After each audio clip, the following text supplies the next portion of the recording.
Bonjour, donc Nicolas Dupeux et Gauthier de chez Audio. Je vous laisse vous présenter 30 secondes. Bonjour, Nicolas Dupeux. Donc moi je dirige l'Accor Hotel Arena. Ouais. L'Accor Hotel Arena, c'est une salle mythique de concerts, de sport. D'ailleurs, on célèbre cette année nos 35 ans. D'accord. Voilà, une salle où sont écrites les plus grandes pages du sport indoor et de la musique. Et on est classé parmi les 5 premières arénas mondiales en termes de fréquentation. On accueille environ 130 événements par an Ok. et 1 500 000 spectateurs. Donc on est aussi un lieu de vie et un lieu de rencontre. D'accord. Gauthier, je vous laisse présenter Audio. Bonjour Nicolas, bonjour Mélanie. Gauthier Edal, je suis le fondateur de Audio. Audio, c'est un système de sonorisation qui n'utilise plus d'enceinte acoustique, D'accord. mais directement les écouteurs de chacun via le smartphone. Ok. Alors ça a plusieurs intérêts, c'est que d'abord ça fait de la sono en silence, et donc ça permet de multiplier les contenus à l'infini, mais surtout ça permet une excellente intelligibilité sur des très longues distances, chose qui est très très difficile à faire avec des enceintes. J'en sais quelque chose, ça fait 20 ans que je suis dans la sono, que j'étais dans la sono. Ouais. D'accord. Une solution de son sans enceinte. Que faites-vous du charme du bon gros matos Alors, on n'est pas en train de dire qu'on ne va plus utiliser d'enceinte, on Ouais. est juste en train de dire on va garder le côté convivial du concert, etc. D'abord une chose, on a décidé de ne pas aller du tout dans la musique. D'accord. Parce qu'effectivement, quand on va dans un concert, on a besoin d'interagir avec les autres, etc.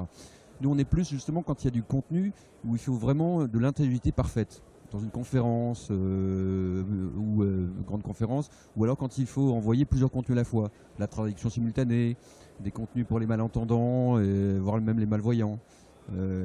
Une expérience intéressante, c'est au rugby, où on avait envoyé le son de l'arbitre uniquement à ceux qui le souhaitaient. D'accord. Ça marche, merci. Nicolas, le son le plus dingue que vous ayez entendu à l'Accor Hotel Arena, c'était quel artiste? Question difficile, hein. J'imagine.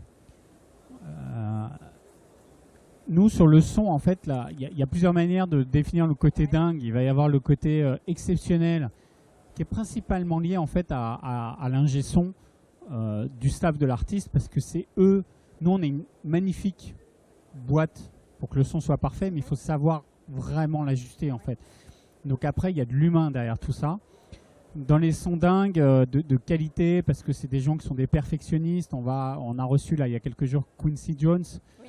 Le son était vraiment exceptionnel. Ouais. Après, dans des sons dingues mais totalement décalés, par exemple, on a eu NTM. Ok, ouais. Là, c'est un son dingue, peut-être un peu moins pointu, mais assez dingue. Voilà, c'est. En fait, chaque concert est une espèce d'expérience sonore spécifique. On redécouvre un peu notre salle à chaque fois qu'on a une nouvelle production. D'accord. Gauthier, avec votre appli, on fait quoi quand on n'a plus que 15% de batterie et qu'il nous reste à peu près 2 heures d'événement? Alors déjà, c'est pas une appli, c'est Ok. une web app. Hein. Donc c'est déjà, non mais c'est important parce qu'une web app consomme beaucoup moins qu'une appli déjà. Et même 15% pour 2 heures, on va tenir le coup, D'accord. puisque en l'occurrence, on a réussi à tenir pratiquement 10 heures avec une charge normale. Il faut D'accord. savoir qu'on consomme très très peu de bande passante, hein, à peine 100 kilobits par seconde. Donc D'accord. c'est vraiment très faible. Merci. Et Nicolas, vous vous voyez vraiment accueillir plusieurs milliers de personnes isolées et à l'écoute de leur smartphone, alors que ça serait peut-être mieux qu'elles restent chez elles, non?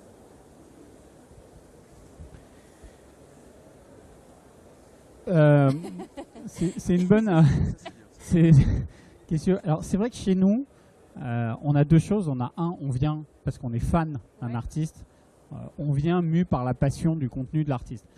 Maintenant, je trouverais ça hyper drôle d'avoir chacun qui vient non pas par un artiste commun, mais par sa passion personnelle. Oui. Et donc de venir regrouper 15 000 personnes qui à chacun peut-être avoir 20 ou 30 styles de musique différents et de voir les gens vivre ensemble une expérience différente entre quelqu'un qui écoute de la musique urbaine, quelqu'un qui écoute du rock, quelqu'un qui écoute du jazz, etc.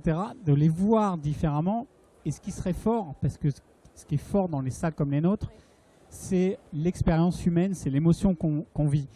Et mélanger une vingtaine de styles musicaux, mais en gardant cette émotion de la rencontre et de l'échange et de la passion, je pense que faire converger les deux, ça pourrait donner lieu à un format d'événement qui serait assez dingue.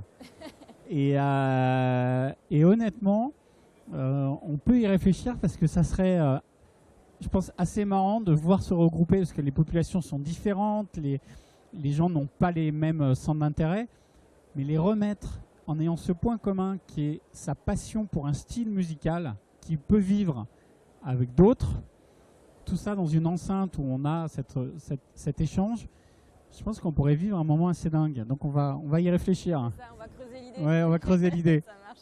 Merci beaucoup. Merci.